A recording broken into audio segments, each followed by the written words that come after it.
नमस्कार दोस्तों, मोहित study IT centre में आपका स्वागत है। आज हम ईवीएस पर्यावरण अध्ययन से रिलेटेड जो है इम्पोर्टेंट क्वेश्चंस देखेंगे जो सीटेट एग्जाम के लिए इम्पोर्टेंट रहेगा। ठीक है, तो पेपर बिल्कुल सीटेट को ध्यान में रख करके बनाया गया है। जैसे क्वेश्चंस आते हैं, जिस तरीके के क्वेश्चंस आते हैं, उसी प्रकार के क्वेश्चंस आपको यहाँ पे दिए जा रहे हैं। ठीक है, वीडियो अच्छा लगे तो प्लीज़ वीडियो को लाइक कर लीजिएगा, कमेंट कीजिएगा किसी भी क्वेश्चन से रिलेटेड इशू हो, और ज़्यादा से ज़्यादा जो है अपने दोस्तों तक जो है इस वीडियो को शेयर कीजिएगा ताकि वो भी इस वीडियो का लाभ ले सके। और चैनल को सब्सक्राइब नहीं किया तो प्लीज़ चैनल को भी सब्सक्राइब कर लीजिए। तो आइए पहला क्वेश्चन देखते हैं। ध्यान रखिएगा, क्वेश्चंस का जो स्वरूप होता है, जो नेचर है, वो ऐसा ही रहेगा आपके एग्जाम में। तो आज का पेपर जो है पहली बार जो चूंकि देने जा रहे हो आप लोग, तो हो सकता है मे बी आपको हार्ड लगे। आज का पेपर आप सॉल्व कर लीजिए, ये बताने के लिए कि ऐसा ही एग्जाम में आता है। फिर इसके बाद में डेली आपको जो है हल्के से आराम से धीरे धीरे टॉपिक टू टॉपिक और सिंपल से मॉडरेट और फिर हार्ड की तरफ बढ़ेंगे। ठीक है, तो पहला क्वेश्चन है, देखिए, यदि हम पक्षियों का अवलोकन करें तो पाएंगे कि अधिकांश पक्षी जो है अक्सर अपनी गर्दन हिलाते रहते हैं। ऐसा इसलिए होता है क्योंकि, तो एक जो है सीटेट में बर्ड से रिलेटेड टॉपिक्स हैं जहां पे बर्ड से रिलेटेड क्वेश्चंस आते हैं। बर्ड्स, उससे रिलेटेड नेस्ट जो घोंसले होते हैं, और बर्ड्स की जो बाकायदा खूबियां होती है, उससे रिलेटेड क्वेश्चंस आते ही आते हैं 101%। उसमें से ये एक क्वेश्चन जो है एक कॉमन सा क्वेश्चन है जो अक्सर आपको देखने को मिलेगा। तो पहले का देखिए आंसर, जो पक्षी जो है अक्सर अपनी गर्दन हिलाते हैं, इसलिए करते हैं क्योंकि पक्षियों की जो आंख होती है वो स्थिर होती है। ठीक है, वो हिल नहीं सकती, इसलिए उनको गर्दन चारों तरफ वो अक्सर आप देखते हैं हिलाते रहते हैं। तो आंसर हो गया ऑप्शन ए। बाकी कोई भी ऑप्शन यहां पे सही नहीं होगा। ठीक है, नेक्स्ट क्वेश्चन है, पर्यावरण अध्ययन की कक्षा में सरल प्रयोग और निदर्शन किए जा सकते हैं। तो पर्यावरण की कक्षा में जब कोई टीचर ईवीएस की क्लास ले रहा हो तो उसमें सरल प्रयोग किए जा सकते हैं या निदर्शन किए जा सकते हैं। इसका क्या आंसर होगा? तो सरल प्रयोग क्यों किए जाते हैं? कक्षा में अनुशासन को सुनिश्चित करने के लिए कि बच्चों को नियंत्रित करने के लिए, इसलिए सरल प्रयोग होते हैं। तो ये तो कहीं से भी आंसर फुलफिल नहीं हो रहा है। बच्चों को स्वयं सीखने के योग्य बनाने और अवलोकन कौशल को पैदा करने के लिए। तो यहां देखिए आंसर हो गया हमें ऑप्शन बी। तो ध्यान रखिएगा, कोई भी कार्य जो देखिए, हम जो स्कूल की बात कर रहे होते हैं, बच्चों की बात कर रहे होते हैं, तो हमें दो तीन बातों को याद रखना है। तो पहली बात यह है कि बच्चे जो भी पढ़ाया जा रहा है वो बाल केंद्रित शिक्षा होनी चाहिए। बच्चों को केंद्र में रख करके ही जो है एजुकेशन देना चाहिए। बाल केंद्रित का मतलब होता है कि एक्टिविटी बेस्ड लर्निंग होना चाहिए, कि बच्चा चीज़ों में खुद इन्वॉल्व हो। ऐसा नहीं कि टीचर बताए बोर्ड में और बस बच्चा नोट कर ले, ऐसा नहीं। उसको वो इन्वॉल्व, उसको ऐसा जो है प्रैक्टिकली चीज़ों को करके देखा जाए। तो पर्यावरण की बात है तो अगर पेड़ लगाओ, पेड़ को जो है अवलोकन करो कि पेड़ में पानी डालो, इस तरीके की कुछ एक्टिविटीज़ कराई जाती है ताकि बच्चे के अंदर पेड़ों के प्रति जो है सम्मान और प्रेम, और उसके अंदर जो है कि अरे पेड़ बढ़ा, कितना बढ़ा, क्या हुआ, ये सब चीज़ें होनी चाहिए। ठीक है, तो यहाँ बच्चा जब स्वयं से सीखने के योग्य बनेगा तब जब सरल प्रयोग होगा। और अवलोकन कौशल पैदा करना, अवलोकन मतलब है वो देख करके चीज़ों को जो है गैस करके चीज़ों को समझने की कोशिश करे। ठीक है, तो यहाँ पे ऑप्शन बी यहाँ पे सही जवाब होगा। अगला क्वेश्चन है, रिया को अक्सर तले भुने और अधिक फैट वाले भोजन खाने की आदत है, जैसे पकोड़ा, फ्रेंच फ्राइज खाना बहुत पसंद है। दूसरी ओर अंकिता नाम की एक बच्ची है जो दैनिक आहार में आयरन जो है कि मात्रा कम नहीं, आयरन पर्याप्त मात्रा नहीं होती, उसके खाने में आयरन की मात्रा बिल्कुल नहीं होती है। यदि रिया और अंकिता लंबे समय तक इसी प्रकार का भोजन करते रहे तो उनमें किस प्रकार की स्वास्थ्य समस्याओं बाहर। तो देखिए, स्वास्थ्य से रिलेटेड, फूड से रिलेटेड आपसे एक क्वेश्चन जरूर पूछेगा। ठीक है, तो ये क्वेश्चन एक कॉमन सा क्वेश्चन है। बहुत क्वेश्चन देखिए बड़ा ही पूछा जाता है पेडागोजी में, ये जानबूझ करके क्वेश्चंस बड़ा पूछते हैं ताकि आप इसमें समय लगाएं और आपका समय बर्बाद हो। अभी हाल ही में यूपीएससी ने, जहां जिससे आईएएस और जो है आईपीएस ये सब बनते हैं, यूपीएससी ने इतने बड़े बड़े एक एक पेज के क्वेश्चंस लिख के दिए हैं, एक एक पेज के क्वेश्चंस। मतलब वो पता नहीं, वहां पे तो टाइम की बहुत लिमिट होती है और उसके बाद एक एक पेज के क्वेश्चंस देते ताकि उनका समय बर्बाद हो। इस तरीके के क्वेश्चन है, तो वही मैं यहाँ पे बताना चाह रहा हूँ कि क्वेश्चन ऐसा बड़ा होगा लेकिन कुछ भी नहीं है। ऐसा भोजन जिसमें बाहर का हम लोग जब ज़्यादा खाते हैं ना, pizza, burger, French fries, cold drink, ये सब, तो हमारे जो शरीर में क्या होता है, खून की कमी हो जाती है। तो एनीमिया की कमी समस्या और मोटापा, तो ये होगा ही होगा। तो ऑप्शन यहाँ पे डी इसका सही जवाब होगा। ठीक है, बाकी जो सारे पॉइंट्स आप देख रहे हैं, मैं आपको विटामिन वाला पॉइंट होगा, फूड है, ये सब कुछ आपको कराऊंगा एक एक, और इनफैक्ट क्वेश्चंस के रूप में तो कराऊंगा, टॉपिक भी कराऊंगा, कुछ भी नहीं छोड़ूंगा मैं आपके लिए। ठीक है, सीटेड में आपको कंप्लीट स्टडी मटेरियल आपको दिया जाएगा। नेक्स्ट क्वेश्चन देखते हैं। दोपहर के भोजन अवकाश के बाद पर्यावरण अध्ययन पढ़ाते समय आप यह पाते हैं कि बच्चे जो है रुचि नहीं ले रहे हैं उस टॉपिक को पढ़ते हुए, तो आप क्या करोगे?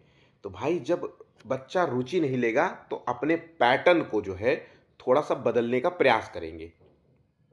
तो हो सकता है कि आपको क्या पैटर्न अपनाना है, ये क्वेश्चन के ऑप्शंस में देख लेते हैं। तो बच्चों से कहेंगे कि डेस्क पर सिर रख करके आराम कर लो, तो ये तो प्रोग्रेसिव एजुकेशन की बात तो यहाँ नहीं हो रही कि भाई ये चुपचाप बैठ जाओ, इनएक्टिव मोड में नहीं कर सकते ना, बच्चा यहाँ इनएक्टिव हो गया ना, हमें एक्टिव देखना है। पाठ को रोचक बनाने के लिए हम बहुआयामी बुद्धि पर आधारित देखने और सुनने वाली सामग्रियों का प्रयोग करेंगे। अर्थात अगर बच्चे रुचि नहीं ले रहे हैं आपके टॉपिक्स को, तो आप क्या करोगे? आप जो है आप आप कर सकते हो, टीवी चला सकते हो, है ना, यूट्यूब से वीडियो शो कर सकते हो, ऑडियो जो है कुछ प्ले कर सकते हो, प्रोजेक्टर का प्रयोग कर सकते हो, है ना, पिक्चर्स का जो है पढ़ाते वक्त पिक्चर्स का ज़्यादा प्रयोग कर सकते हो, एक्टिविटी करा सकते हो पर्यावरण को पढ़ाते हुए उससे रिलेटेड, है ना।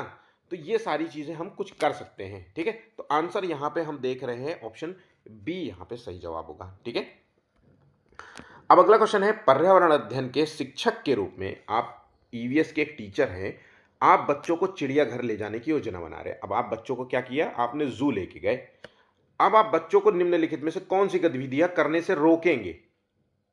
तो भैया देखो, आप जू लेके गए हैं, जानवर हैं वहां पे बहुत सारे, तो चिड़ियाघर के विभिन्न जानवर कौन सा भोजन खाते हैं ये पता लगाना, इससे रोकेंगे? नहीं, ये तो रोकना नहीं है।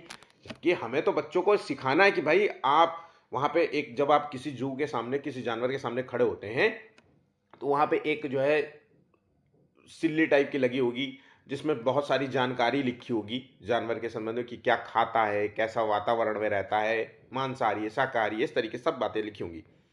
तो हम ये पता लगाएंगे। चिड़ियाघर के में जिन जानवरों को वे देखेंगे उनकी फोटो एकत्रित करना, बिल्कुल सही जवाब है, ये करेंगे। चिड़ियाघर में उन्होंने जो देखा उसका चित्र बनाने के लिए उसकी ड्राइंग कॉपी के साथ ले जाना, और जानवरों को चिढ़ाना या उन्हें जो है खाना खिलाना। तो हम बस इसी अनुमति इसी चीज़ की नहीं देंगे कि जानवरों को जो है उकसाएं है करके, ऐसा कुछ भी एक्टिंग करे। बंदर को साथ करोगे तो ऐसा ऊट पटंगा हरकतें करने लगता है, या फिर उनको कुछ आप जो भी लेकेगा वो फेंक के खिलाना। हो सकता है कि वो एलर्जिक हो उस चीज़ से, उसकी तबीयत बिगड़ जाए, क्या कुछ हो सके, है ना। तो इसलिए आप जो दे रहे हैं वो चीज़ नहीं करनी चाहिए। तो जानवरों को चिढ़ाना और उन्हें खाना खिलाना बिल्कुल भी नहीं है, हमें एक्टिविटी करानी है। ऑप्शन यहाँ पे डी बिल्कुल सही जवाब होगा।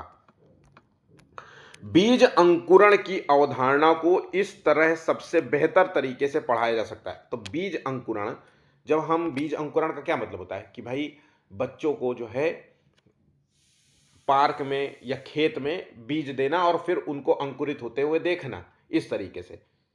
तो सबसे अच्छा होगा कि फोटो दिखाएंगे, इससे ज़्यादा बच्चा सीख नहीं पाएगा। अंकुरित बीजों को दिखाना और अंकुरण की प्रक्रिया को स्पष्ट करना, तो बच्चों के लिए बहुत मुश्किल है कि अंकुरण की प्रक्रिया को समझ पाना। ठीक है, क्योंकि ये प्राइमरी स्कूल के बच्चे होते हैं, class 1, class 2, class 3, class 4, class 5 में होते हैं, तो इतना आसान नहीं होता समझाना ये चीज़। बोर्ड के चित्र बनाना और अंकुरण के चरणों को जो है प्रदर्शित करना, या बच्चों को वास्तविक बीज हम देंगे और उस बीज को बो करके दिखाएंगे कि देखो मिट्टी में जो है इतना गड्ढा करके इसमें मिट्टी में एक बीज डालेंगे या 2 बीज डालेंगे। फिर हम ये देखेंगे कि हमें जब ये बीज में पानी डालेंगे, फिर हमें 5 दिन बाद इसमें एक छोटा सा पौधा निकलता हुआ दिखेगा, तो उसका अवलोकन करने को कहेंगे। तो आंसर होगा ऑप्शन यहाँ पे डी। ठीक है, तो ये पूरा कंप्लीट जो जो हो रहा है ये एक्टिविटी बेस्ड लर्निंग हो रहा है। ठीक है, बात यहां समझ गए। बांस की कोपल, बम्बू शूट और पोर्क नामक जो भोजन है वो किन राज्यों में अधिक खाया जाता है? तो मैंने आपसे बताया था कि फूड से रिलेटेड आपसे क्वेश्चन पूछेगा कि राजस्थान में क्या खाया जाता है, गुजरात में, केरल में, कर्नाटक में, हरियाणा, पंजाब, सब जगह। और मैं सब चीज़ों के बारे में आपको बताऊंगा, बिल्कुल कंप्लीट जो है नोट्स दे करके, ठीक है। अभी आप ये समझ लीजिए कि बांस के भोजन की बात हो रही है, बांस की कोपल की बात हो रही है और पोर्क की बात हो रही है। पोर्क मतलब सुअर का जो मांस होता है उसी को पोर्क कहते हैं, ठीक है। तो देखिए इसका सही आंसर है हरियाणा पंजाब होगा नहीं, केरल और कर्नाटक होगा नहीं, राजस्थान और गुजरात होगा नहीं। तो आंसर यहां पे मिल गया ऑप्शन ए, नागालैंड और मिजोरम में ये भोजन खाया जाता है, ठीक है। नेक्स्ट क्वेश्चन है, एक विद्यालय ने मध्य प्रदेश के लिए कक्षा 5 के बच्चों के शिक्षण शैक्षिक जो है भ्रमण की योजना बनाई है। भ्रमण के दौरान बच्चों से आपकी क्या अपेक्षाएं रहेंगी, आप बच्चों से क्या उम्मीद करेंगे कि भ्रमण के दौरान वो चीजें करें। अब देखिए कितना आसान सा क्वेश्चन है। क्वेश्चन बड़ा जरूर है लेकिन बहुत आसान है। आप क्या करोगे भाई, आप यही तो कहोगे ध्यान से चीजों को देखो, है ना, जो भी आपने देखा है उसको नोट करो, ठीक है, और जो भी नोट किया है वो अपने टीचर अपने दोस्तों के साथ साझा करो, यही सब तो करोगे। तो बिना कोई प्रश्न पूछे सभी का अवलोकन करना चाहिए। प्रश्न पूछना तो बहुत जरूरी कि ये सर ये क्या चीज है ना, ये चीज क्या है ना, ये सारी चीजें होना बहुत जरूरी है। तो ये तो बिल्कुल गलत हो गया। केवल आनंद उठाना चाहिए नहीं, उन्हें ध्यान से अवलोकन करना चाहिए, ध्यान से उस चीजों को देखें, टिप्पणियां जो है दर्ज करें और बाकी बच्चों के साथ और टीचर के साथ अपने अवलोकन अपने नोट्स को बांटना चाहिए, साझा करना चाहिए, ठीक है। तो ऑप्शन यहां पे सी इसका सही जवाब होगा। नेक्स्ट क्वेश्चन है, आलू का एक टुकड़ा साधारण पानी में नीचे चला जाता है लेकिन जब उसे पानी में नमक घोल दिया जाता है तो वो ऊपर तैरने लगता है। आपने अक्सर ये क्वेश्चन देखा होगा और ये क्वेश्चन बहुत कॉमन है। मैं आपको बता दूं, कभी जहाज से, कभी नींबू का ऑप्शन लेकर के, डिफरेंट डिफरेंट टाइप से जो है लेकर के ये क्वेश्चन आपसे पूछा जाता है। इसका सीधा आंसर है, जब हम किसी जो है लिक्विड में नमक मिलाते हैं तो नमक जो है उस जो है लिक्विड का जो है घनत्व बढ़ा देता है, ठीक है। घनत्व जब बढ़ जाएगा तो जो है आलू से उसका घनत्व जो है कम होता है। इसकी वजह से जो है नारी जो नमकीन पानी का जो घनत्व है साधारण पानी की अपेक्षा अधिक होता है, इसकी वजह से ये तैरता नहीं है, ठीक है। बात यहां समझ गए। चलो नेक्स्ट क्वेश्चन देख लेते हैं। भुट्टे की कीस जो है, भुट्टे का कीस किस राज्य का पारंपरिक व्यंजन है। मैंने आपसे कहा था कि फूड से रिलेटेड क्वेश्चन आता है और 100% आएगा।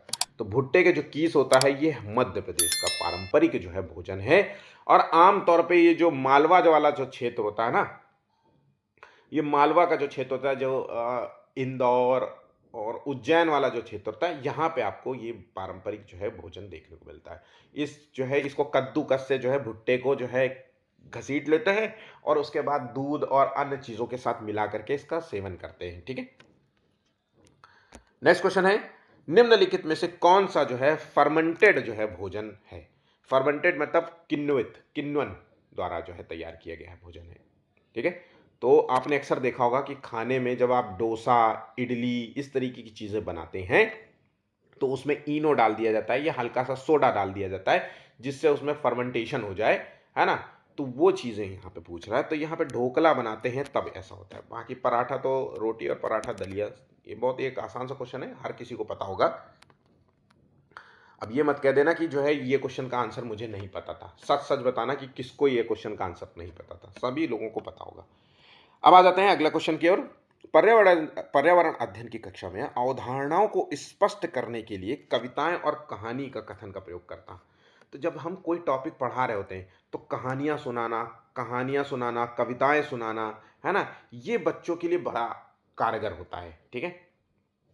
तो इससे होता क्या है इसको देखते हैं। तो उचित दिशा में बच्चों की ऊर्जा को संकेंद्रित करता है या फिर पाठ को आनंददायक और रोचक बनाने में मदद करता है। आंसर हो गया ऑप्शन बी, ठीक है। तो इससे क्या होता है, कहानियां से बच्चों के अंदर रोमांच पैदा होता है और उनको बड़ा इंटरेस्ट लगता है। वो ख्याली पुलाव पकाने लग जाते हैं, अरे ये क्या है ना, ऐसा क्या है। चूहा और शेर की कहानी आपने सुनी होगी ना, कि शेर एक आराम कर रहा था, चूहा आया उसके ऊपर बैठ गया, उसको वो कुतल पुतल कर रहा था, फिर उसको शेर ने पकड़ लिया। फिर चूहे ने जो है उससे माफ़ी मांगी, कहा कि मुझे प्लीज़ छोड़ दो, मैं तुम्हारे जीवन में मदद करूंगा कभी ना कभी। तो शेर कहता है अरे तू क्या मदद करेगा, तू इतना पिद्दी सा है। फिर भी वो उसको जो है छोड़ देता है। फिर एक बार जो है शेर जाल में फंस जाता है। इसी तरीके की कुछ कहानी, तो बच्चे जो है रोमांचक हो जाते हैं, इस चीज़ से जुड़ने की कोशिश करते हैं कि यार ये क्या कहानी है। तो इससे बच्चों के अंदर एक जो सोच होती है डेवलप होती है, इमेजिनेशन जो है क्षमताओं का विकास होता है। ठीक है, इसलिए अक्सर देखिए बच्चे जो है, अगर आप कहानी बच्चों को पढ़ाते हैं रात में सोने से पहले, तो अक्सर डेली आपसे कहेंगे रोज मुझे कहानी सुनाओ, मुझे कहानी सुनाओ, है ना। बात यह समझ। नेक्स्ट क्वेश्चन है, विश्नोई आंदोलन में किसकी रक्षा की जा रही थी। तो विश्नोई जो आंदोलन हुआ था वो किससे संबंधित था। तो विश्नोई आंदोलन का जो संबंध है वो खेजड़ी वृक्ष के बचाने से संबंधित है।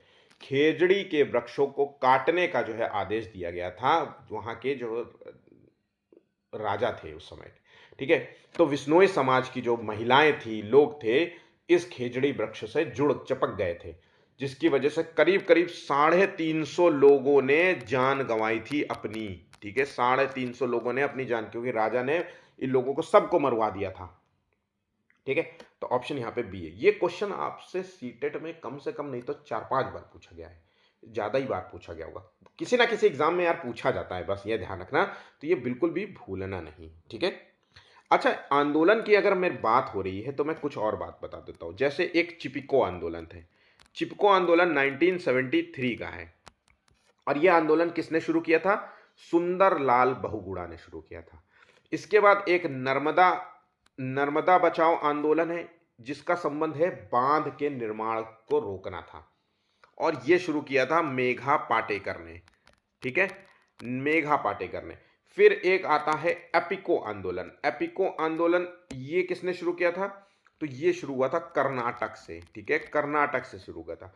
और एक जंगल बचाओ आंदोलन था, जंगल बचाओ आंदोलन, जंगल बचाओ आंदोलन। ठीक है, ये शुरू हुआ था झारखंड से। और साइलेंट वैली आंदोलन केरल से। तो इतने आंदोलन आप याद कर लोगे तो आपके एग्जाम में गलत नहीं होगा। ठीक है, चलिए, विटामिन ऐसे पदार्थ हैं जो हमारी जो है उपापचय जो है दर बढ़ाकर भार में कमी लाते हैं, या स्वस्थ जो है रहने के लिए दवाइयों के रूप में लिए जाते हैं, या फिर जो है, देखिए विटामिन जो होते हैं वो हमें रोगों से बचाने का काम करते हैं।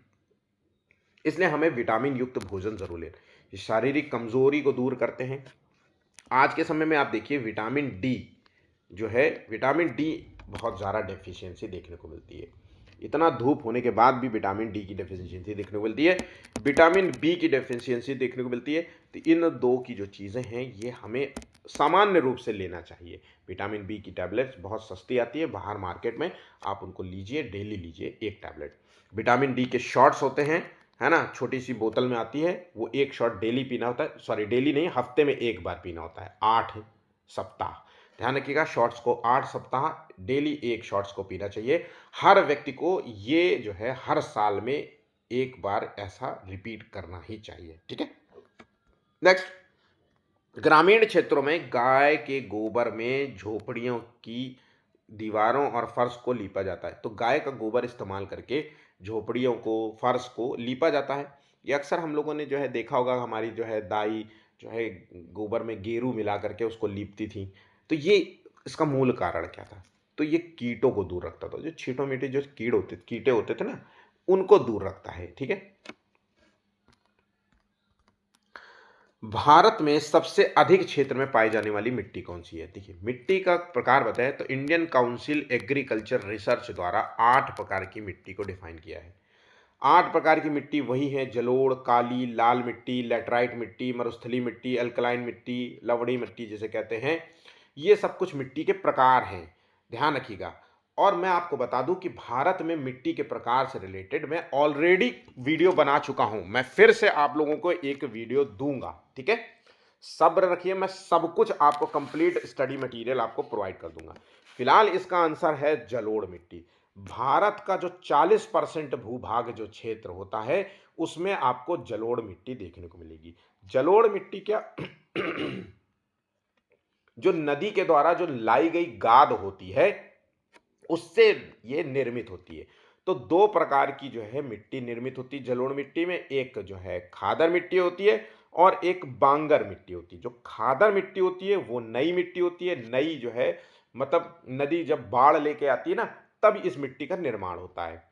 और बांगर मिट्टी जो होती है ये पुरानी जो है मिट्टी होती है, तो ये कम उपजाऊ होती है। जो खादर मिट्टी होती है वो ज़्यादा उपजाऊ होती है, ठीक है। इस मिट्टी में पोटाश की मात्रा ज़्यादा होती है और फास्फोरस की मात्रा बहुत कम होती है, ठीक है। इसकी जलोढ़ है, मिट्टी में ज़्यादा पानी है ना? तो ये सारी चीज़ें हैं, 40% भूभाग में है और आपको जो है गंगा के मैदानी क्षेत्रों में, उत्तरी भाग क्षेत्रों में ज़्यादा आपको ये मिट्टी देखने को मिलेगी, ठीक है? तो यहाँ तक जो पॉइंट्स इंपॉर्टेंट हैं वो मैंने आपको यहाँ पे बता दिए हैं। चलिए, पर्यावरण अध्ययन की पाठ्य पुस्तक में पहेलियाँ शामिल करने का क्या उद्देश्य नहीं है? तो पहेलियाँ जो पज़ल्स होता है वो क्यों शामिल करने का उद्देश्य नहीं है? देखिए, तो बच्चों में सोचने और कल्पना करने की क्षमता विकसित होती है, बिल्कुल सही है। भाई पहेलियाँ इसीलिए शामिल करी जाती हैं ताकि बच्चे सोचें उस पहेली के बारे में, आंसर्स के बारे में सोचें। उससे बच्चों के अंदर जो है अपसारी चिंतन का विकास होता है, ठीक है? ये टॉपिक्स को जो लेसन्स होते हैं उसको रोचक बनाता है, बिल्कुल सही बात है। बच्चों की अवलोकन क्षमता और समस्या समाधान क्षमता को बढ़ाता है, बिल्कुल सही बात है। रट्टा मारने की आदत डालता है, बिल्कुल भी गलत जवाब है। ऑप्शन यहाँ पे डी होगा। ये सीटेट का क्वेश्चन पूछा हुआ क्वेश्चन है, ठीक है। पर्यावरण अध्ययन की कक्षा में बच्चों के व्यक्तिगत अनुभवों को महत्व देना टीचर को लाभ पहुंचाता है। तो एक पर्यावरण के अध्ययन में जब हम व्यक्तिगत अनुभवों को ध्यान देते हैं तो टीचर को क्या है, किस रूप में लाभ पहुंचाएगा? तो यहाँ पे देखिए, ये ऊर्जा बचाने और क्योंकि बातचीत करना पसंद करते हैं, नहीं। विशिष्ट अनुभवों को जानने में, नहीं। भाषा और इसको सुधारने में, नहीं। विषय को बच्चों के अनुभव संसार से जोड़ने और विमर्श व सीखने को बढ़ावा देने। ऑप्शन यहाँ पे डी इसका सही जवाब होगा। लेटराइट मिट्टी का निर्माण किस कारण होता है? तो देखिए, लेटराइट मिट्टी जो कि मैंने बताया था, ICAN एग्रीकल्चर काउंसिल और Indian council agriculture research ICAR द्वारा जो है 8 प्रकार की मिट्टियां बताई गई हैं, जिसमें से एक मिट्टी है लेटराइट मिट्टी। अब लेटराइट मिट्टी वहां होती है जहां पे वर्षा ज़्यादा होती है, ठीक है। वर्षा ज़्यादा होने की वजह से क्या होता है कि मिट्टी की जो ऊपरी की जो परत होती है वो बह करके दूसरी क्षेत्र में चली जाती है।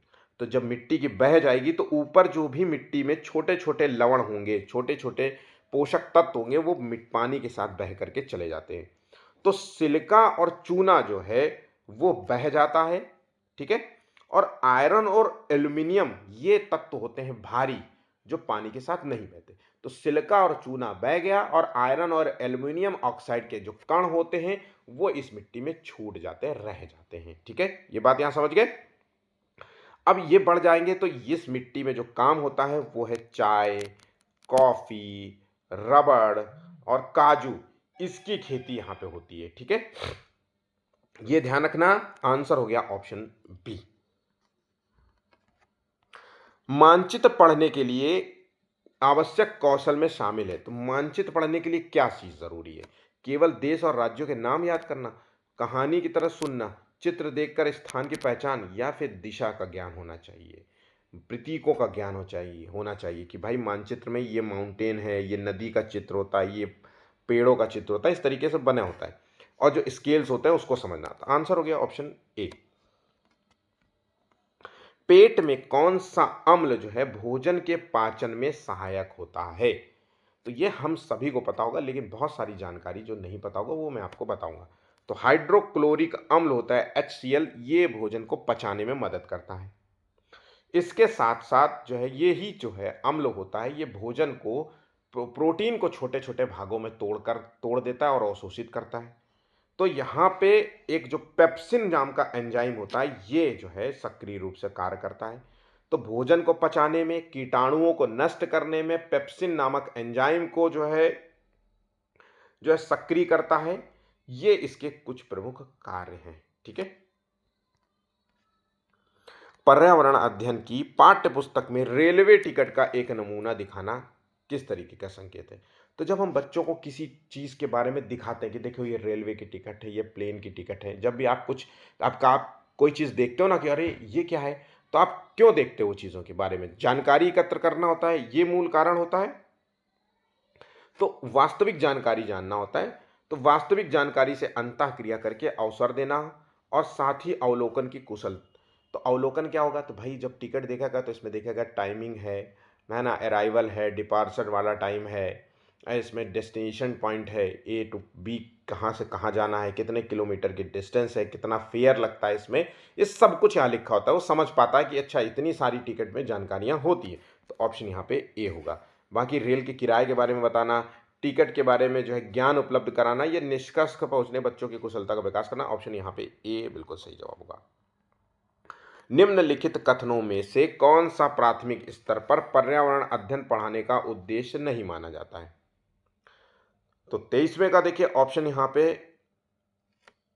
जो है शब्दावली और परिभाषाएं का बोझ डालना, याद कराना, ये मूल उद्देश्य नहीं होता है। ठीक है, तो रट्टू तोता कराना, रटवाना, याद कराना, ये सारी चीजें यहाँ पे नहीं होंगी।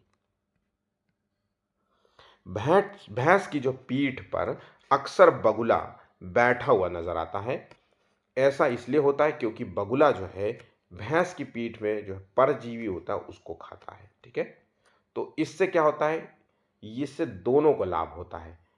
भैंस बगुला का पेट भरता है और भैंस की पीठ से जो है कीट चले जाते हैं, तो उसको खुजली जो होती है, जो खून चूसते हैं ये कीट, उससे लाभ मिलता है। ठीक है, निम्नलिखित में से कौन सा जो है प्राथमिक विद्यालय में पर्यावरण अध्ययन पढ़ाने का उद्देश्य निरूपित है? तो प्राथमिक विद्यालय में पर्यावरण अध्ययन पढ़ाने का उद्देश्य क्या है? तो बच्चों को अनुभवों को बाहरी दुनिया से जोड़ना, या शब्दावली परिभाषित या परिभाषाएं याद कराना, तकनीकों शब्दों का ज्ञान कराना, या फिर बच्चों को सूचना देना कि उन्हें कौन सी पुस्तकें पढ़नी है। बिल्कुल भी नहीं, आंसर हो गया ऑप्शन ए। निम्नलिखित में से कौन सी जो है ग्रीन हाउस गैस इफेक्ट है? ग्रीन हाउस गैस जो होती है वो पृथ्वी अर्थ के इन्वायरमेंट में जो है होते हैं, इसके टेम्परेचर बढ़ाती है, तापमान को बढ़ा देती है। तो आजकल जो गर्मियां हो रही है ना, इतनी ज़्यादा गर्मियां बढ़ रही है, वो इसी की वजह से होती है। तो कार्बन डाइऑक्साइड की मात्रा बढ़ जाना, मीथेन गैस का बढ़ जाना, जल वाष्प, ये सभी जो है ग्रीन हाउस गैस है, इसलिए आंसर हो गया ऑप्शन डी। भोजन का अधिकांश जो है पाचन अवशोषण कहाँ होता है? तो देखिए, भोजन जब हम मुंह से खाते हैं, खाना खाते हैं, पाचन की प्रक्रिया शुरू हो जाती है मुंह से, और इसका पाचन और अवशोषण होता है छोटी आंत में। ध्यान रखिएगा, छोटी आंत में। अब तो फिर बड़ी आंत में क्या होगा भाई?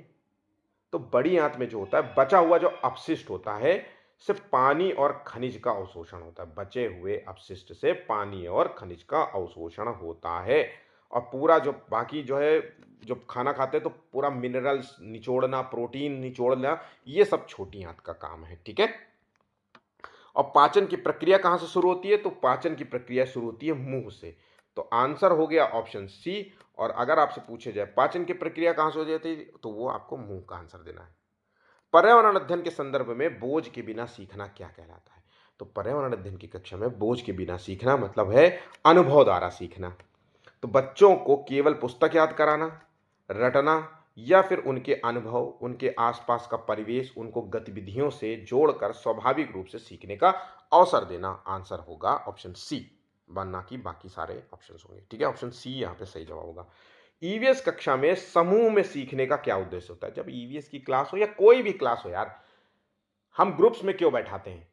हम सारे बच्चों को ग्रुप्स में इसलिए बैठाते हैं ताकि बच्चे जो है एक दूसरे को सहयोग प्रदान करें, एक दूसरे के साथ सामाजिक और सांस्कृतिक रूप से जुड़ पाएं। ठीक है, और जब एक दूसरे के साथ प्रेम व्यवहार ये सब होगा, तो इनके सीखने के बहुत सारी चीज़ें सीखेगा भाई। एक, क्योंकि एक क्लासरूम जो होती है वो बहुभाषी होती है, एक पंजाबी बोल रहा है, एक इंग्लिश बोलने में अच्छा है, एक हिंदी बोलने में अच्छा है, तो एक दूसरे को कुछ ना कुछ बातें सिखाएंगे। ठीक है, मैनर्सफुल तरीके से हम यहाँ पे आंसर दे रहे हैं, तो यहाँ पे जो आंसर होगा वो सहयोग के मूल्यों को लागू करने और एक साथ काम करने के लिए प्रत्येक बच्चे को सक्रिय रूप से भाग लेने और सीखने में सक्षम बनाना, इसका सही आंसर होगा। पर्यावरण अध्ययन जो है पाठ्यक्रम बच्चों की समग्र शिक्षा का कारण बन सकता है यदि यह, तो भैया क्या है? जब बच्चों के जीवन और उनके अनुभव, उनके परिवेश से ये चीज़ें जुड़ी हो। ठीक है, केवल जो है और कठिन शब्दावलियाँ, केवल ये सब टैग वर्ड है, निगेटिव टैग वर्ड जिन्हें कहते हैं, इन्हें तुरंत हटा देना है। ठीक है, बाकी मैं पॉजिटिव टैग वर्ड और निगेटिव टैग वर्ड ऐसे टैग वर्ड्स होते हैं जिनको आप देख करके ही क्वेश्चंस के आंसर्स को लॉक कर देंगे। तो ये टैग वर्ड वाला क्वेश्चन थोड़ा-सा आपको जल्दी नहीं, लेकिन कुछ दिनों में मैं जल्दी आपको ये देने वाला हूँ, ठीक है? तो यहाँ पर आपका ईवीएस का जो है आज का वीडियो समाप्त हो जाता है। वीडियो अच्छा लगा हो तो प्लीज़ लाइक, शेयर कर दीजिएगा और चैनल को सब्सक्राइब नहीं किया तो प्लीज़ चैनल को भी सब्सक्राइब कर दीजिएगा। कंप्लीट स्टडी मटेरियल फ्री में बिल्कुल सरल भाषा में आपको पढ़ाऊँगा इस चैनल के माध्यम से। अभी के लिए बस इतना ही, धन्यवाद।